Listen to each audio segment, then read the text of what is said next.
All right. So where was I? Uh, So Ernst Mach's phenomenalism, whereby the mind only knows sensory experience, and that's the content of science. Thereby, only the verifiable was scientific and cognitively meaningful. This is what a logical positivist would say, as in no metaphysics, no ontology, none of the mental philosophical gymnastics that most people do. It was just that things that were cognitively meaningful means true by definition, like a triangle has three sides because we define it as having three sides. Same thing with a bachelor that's unmarried, it is defined as that, so therefore that is true. That's what they mean by cognitively meaningful. um, Whereas the unverifiable was unscientific. If you couldn't verify it through empirical means, and it was you were just rationalizing this, and then it was of no worth to them. um, so they called them, pseudo statements. It's not quote, not worthy of further review by philosophers who were newly tasked to organize knowledge rather than develop new knowledge, end quote. So basically they're saying anything, even like aesthetics and all that kind of stuff, is just pointless.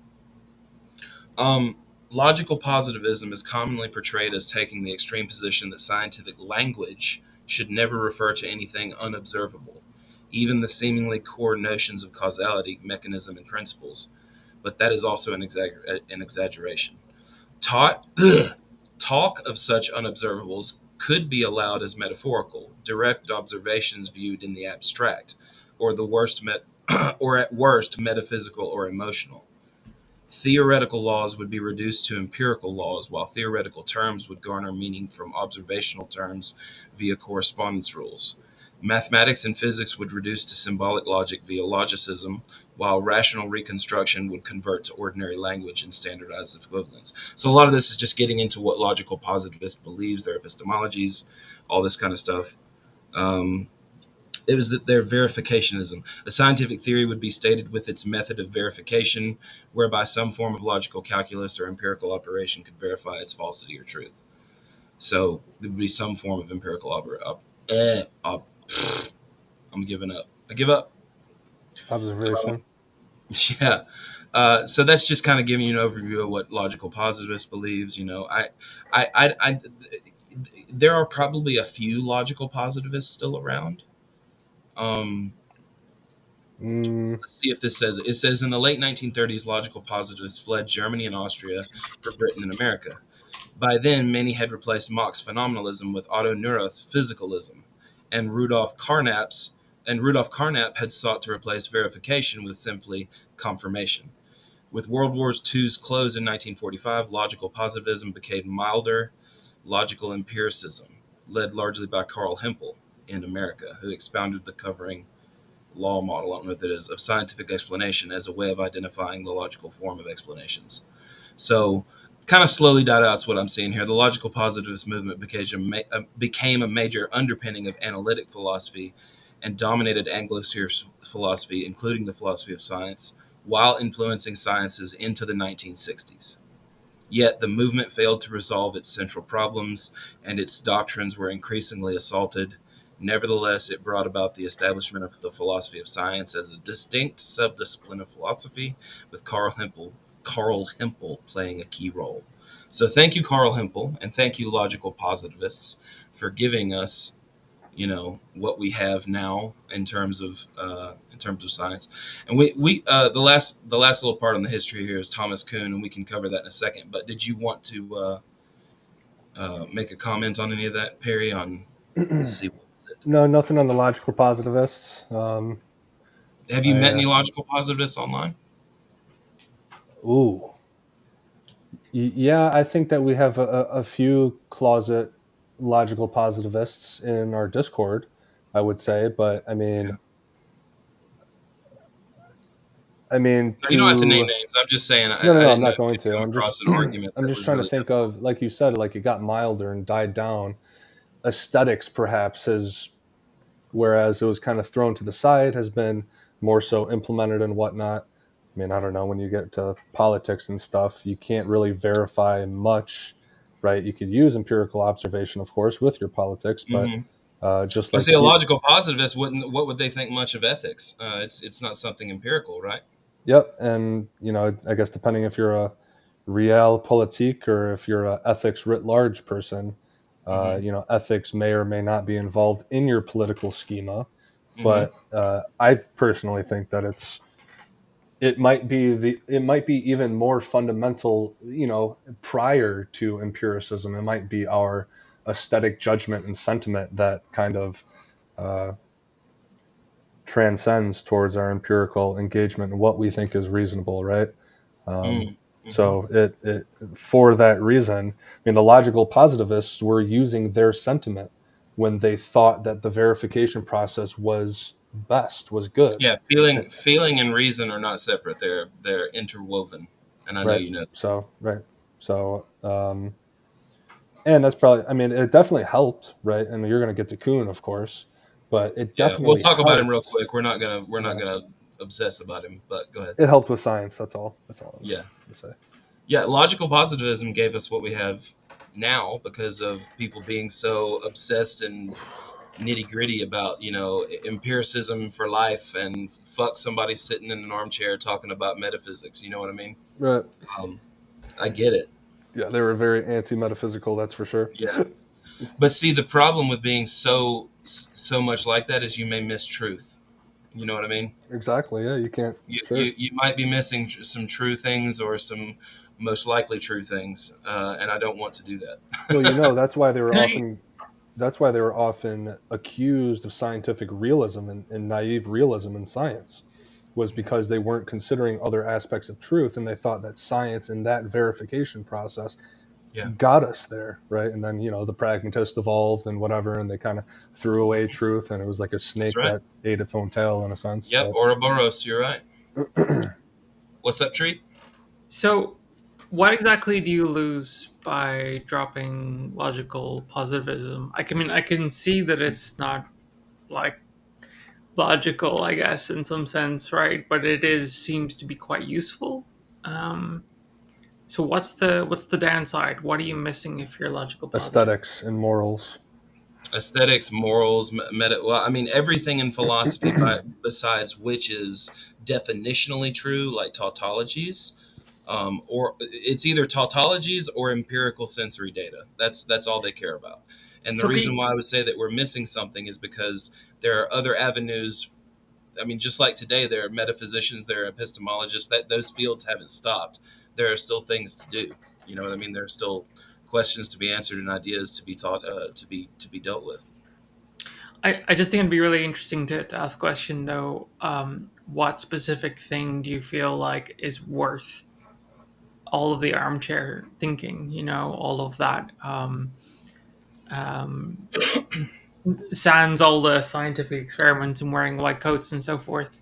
What exactly do you Well, lose by being I logical think I, positive? I think if we just focus on what's empirical, we'll miss out on all the mathematics. We'll miss out on all the rational truths that we can uncover for ourselves. We'll miss out on Well, um, the. Okay, go ahead.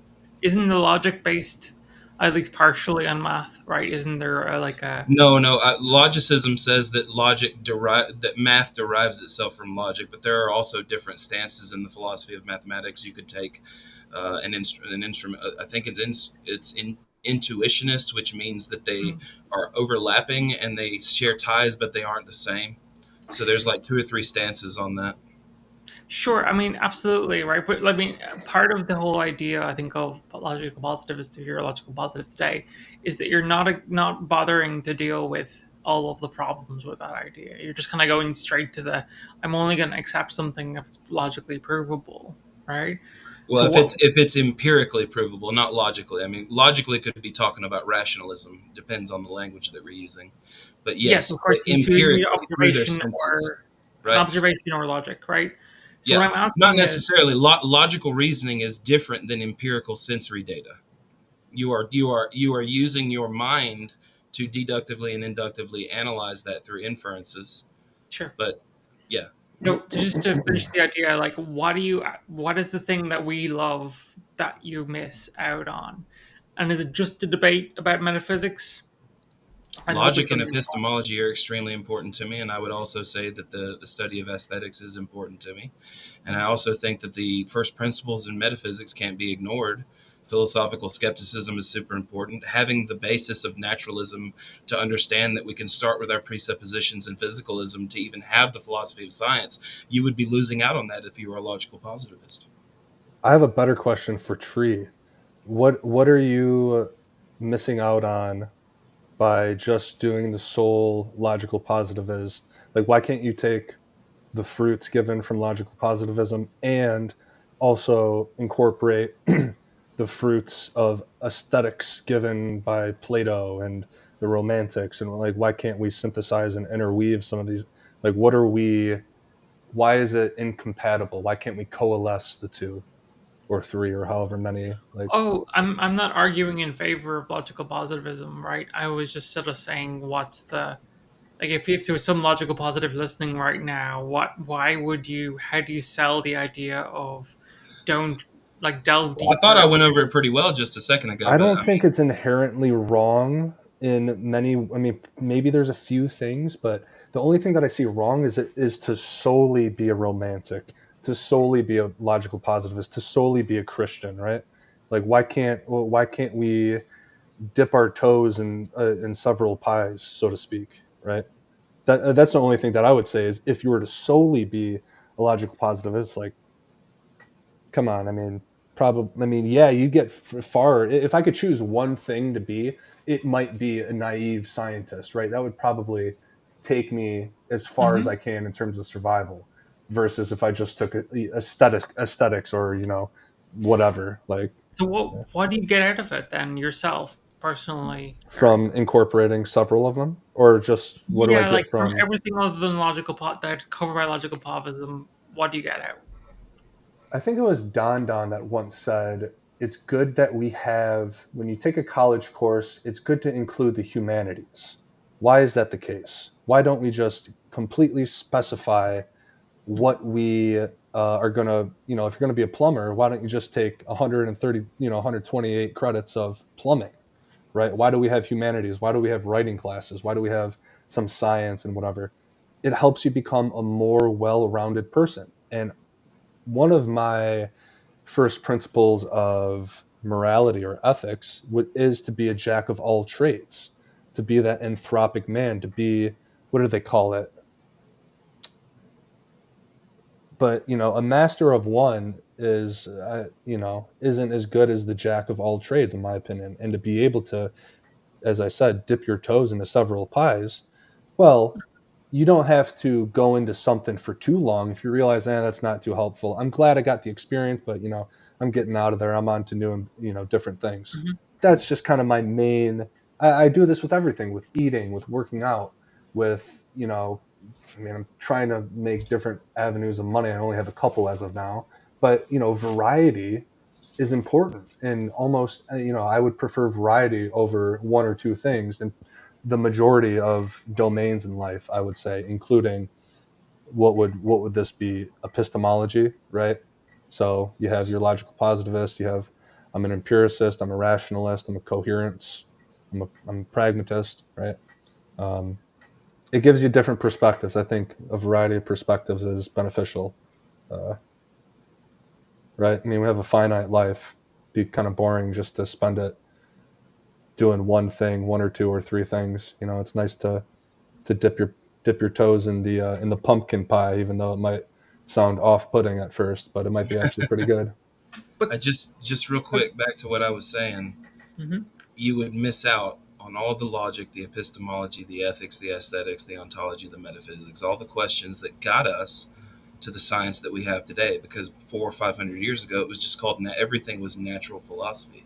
If you did what Leonardo da Vinci was doing, you were just doing natural philosophy. All of it was jumbled into one thing, and now it's all completely separated out and specified, and it'll probably become even more reductionistically so as we go on into the future, where things will become more and more and more specific and complex as we go along. That's just the nature of reductionism in science. Um, and of course, during this series, we're assuming a correspondence theory of truth in order to do the philosophy of science, because it is very difficult to be a complete anti-realist and use a coherence theory of science because the starting methods usually are arbitrary.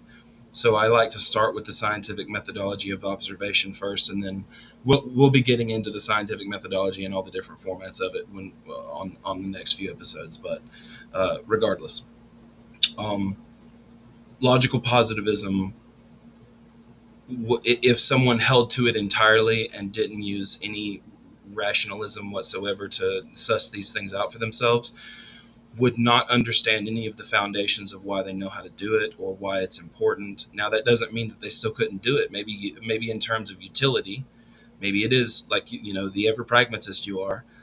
Maybe it's just if it's just useful, why not? So I wonder, and I hope we're not, I guess, strawmanning the logical positive, though, right? Because I'm just looking at their I'm definition. not strawmanning the logical positivist. I'm looking at it right here. Okay.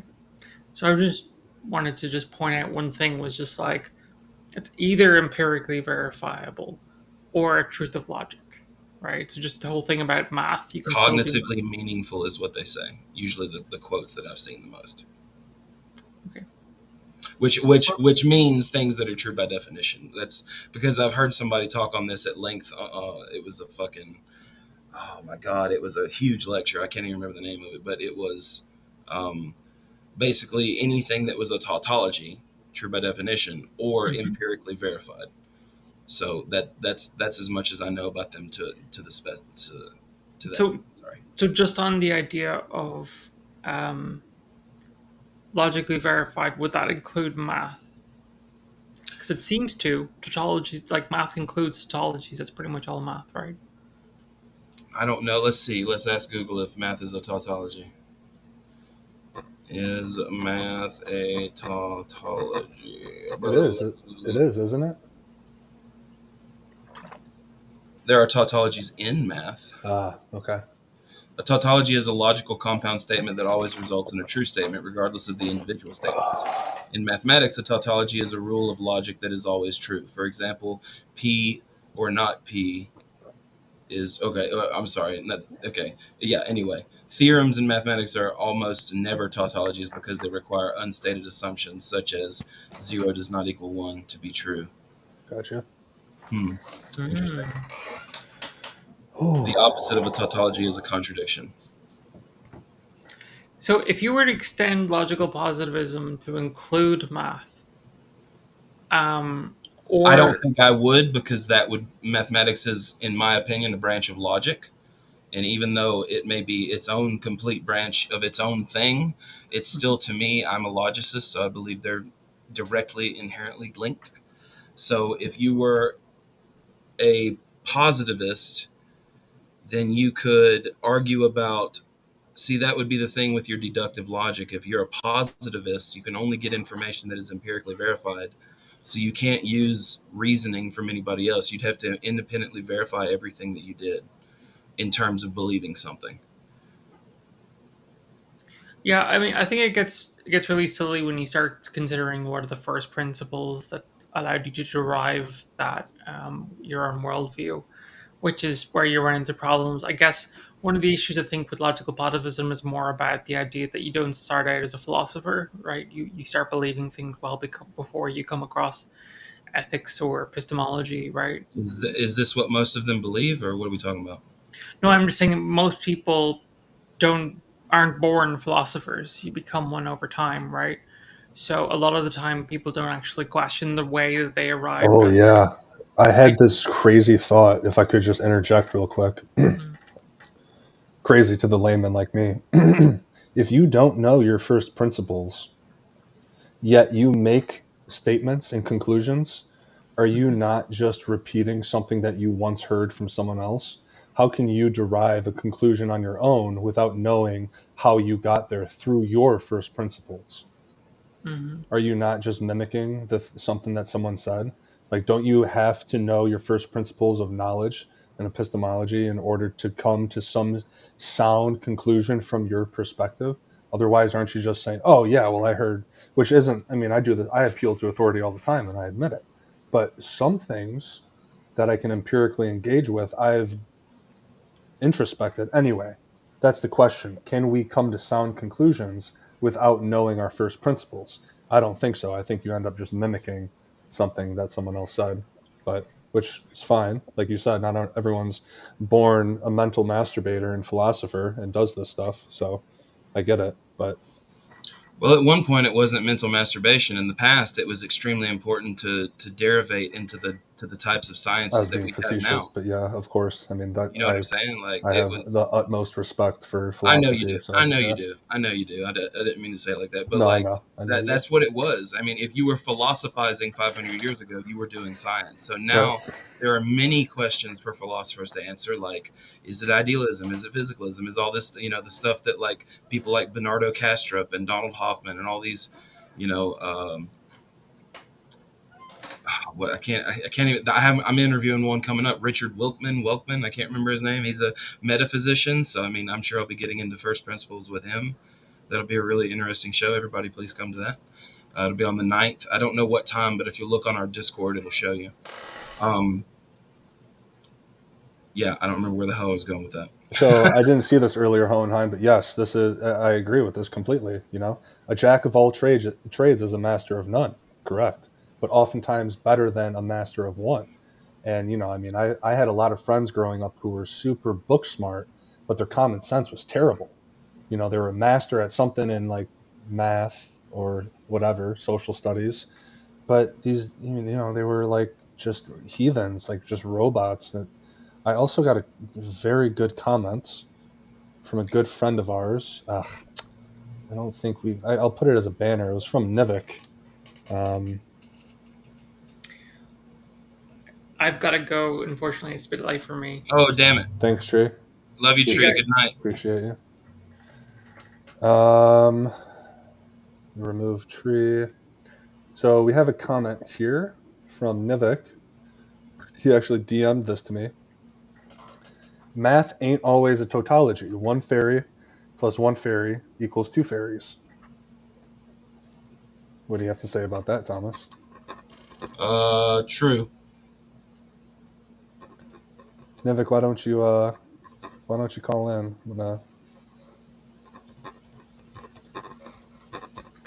Hang on. You're good. Typing, everybody. Hold with us. Hold with us. We're going to cover it here in just a second. We're going to cover presuppositions.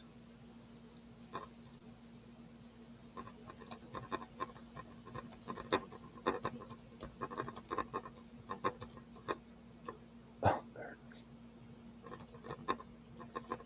Yes.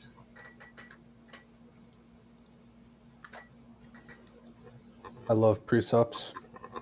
I'm a presup at heart. I'm a closet presup. I'm sorry, guys. I'm still typing. It's okay. This is what Thomas's torture time. Sometimes you got to just deal with silence. How's that sound? We're getting a lesson in silence, everybody. Have fun with that. Thomas is typing an essay right now. Stand by. Yeah. Would you rather be Russell or would you rather be Wittgenstein if you had to choose between? Oh man. You have to choose. I'm not going to let you not choose. Wittgenstein. All right. Perfect. Put Wittgenstein as your background, and then I'll be Russell, the logicism, dogmatist. JKLOL. Yep. All right. Okay, so Tree was bringing up a lot of good caveats and points. I hate that Tree had to go. There's really, I mean, we did cover. I guess we could cover Thomas Kuhn. We don't have to go super. We can save the axiomatic assumptions for naturalism and stuff. How long have we been on? A minute away from an hour. Okay. Well, we don't have. We can. How many viewers do we have? Like just 15. cut it off. Huh? Like 15 or so. We have. Oh, okay, nice. Well, I appreciate everybody joining. That's awesome. We will. Let's. We'll read about Thomas Kuhn real quick, just so that you can know what he thinks, and then we'll end it on that. How's that sound? Sure. Okay. So Thomas Kuhn. In his 1962 book, The Structure of Scientific Revolutions, Thomas Kuhn argued that the process of observation and evaluation takes place within a paradigm, a logically consistent, quote unquote, portrait of the world that is consistent with observations made within its framing. So, a paradigm also encompasses the set of questions and practices that define a scientific discipline at a certain time. He characterized normal science as the process of observation and puzzle solving, which takes place within a paradigm, whereas revolutionary science occurs when one paradigm overtakes another in a paradigm shift, like relativity did, or like the atom, finding out what the atom was, the atomic theory, or what the germ theory of disease did for medicine and biology. That was a paradigm shift. There's really not much else to know about Kuhn. That's just how he thought about things. Um, there's really no way to measure clear distinctions between scientific progress across paradigms, so not a lot of people think this way. Um, he said for Kuhn, the choice of paradigm was sustained by rational processes, but not ultimately determined by them. The choice between paradigms involves setting two or more portraits against the world and deciding which likeliness is most promising. That sounds like horseshit to me. For Kuhn, acceptance or rejection of a paradigm is a social process as much as it is a logical process. Well, that's true. Kuhn's position, however, is not one of relativism or cultural relativism. According to Kuhn, a scientific paradigm shift occurs when a significant number of observational anomalies arise in the old paradigm and the new paradigm has to make sense of them. Now, Yep. that I agree with. Do you? Yes.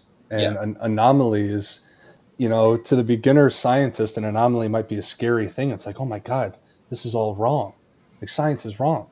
Well, yeah, that's the point. That's how we get to the scientific revolution and the said paradigm shift is that we have to now. One anomaly might not be that big of a deal within the certain frame that you're using, but once there's a lot of anomalies, as you mentioned, that's when a whole different set of assumptions needs to be created. Uh, but and this is also, by the way, fun fact, why cr- Christian creationists use this as like evidence against science. They're like, oh, well, science isn't right, so Christianity must be right. If there's all of these anomalies and science is wrong, then boom, like look at that, Jesus is real. Right? But but no, anomalies Yeah. are a good thing actually.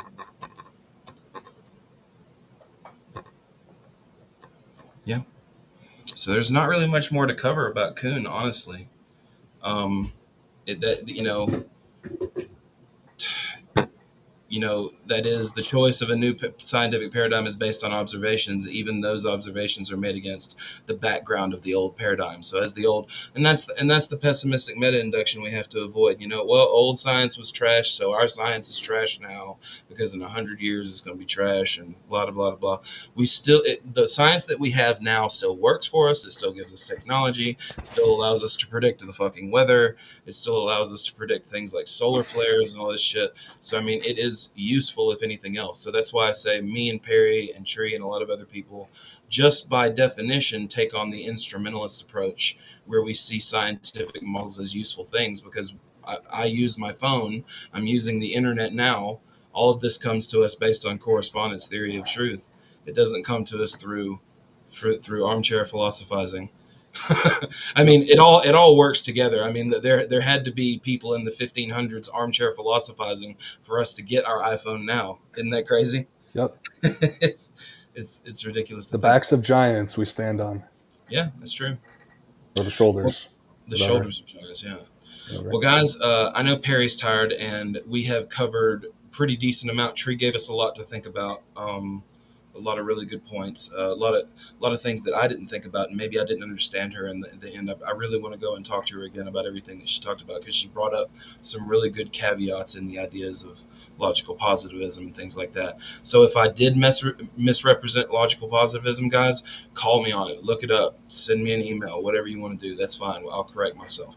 I am wrong a lot, so just remember that I'm not some genius sitting here fucking figuring out the world's problems. I'm just a dude who loves a lot of different things mentally. you know.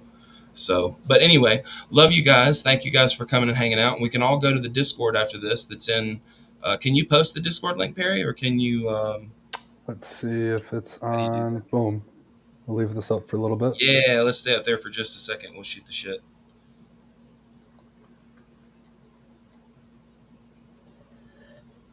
It's the Pangburn universe. I think he switched the title to. So the Pangburn universe. If you just want to type that in the search bar in Discord as well.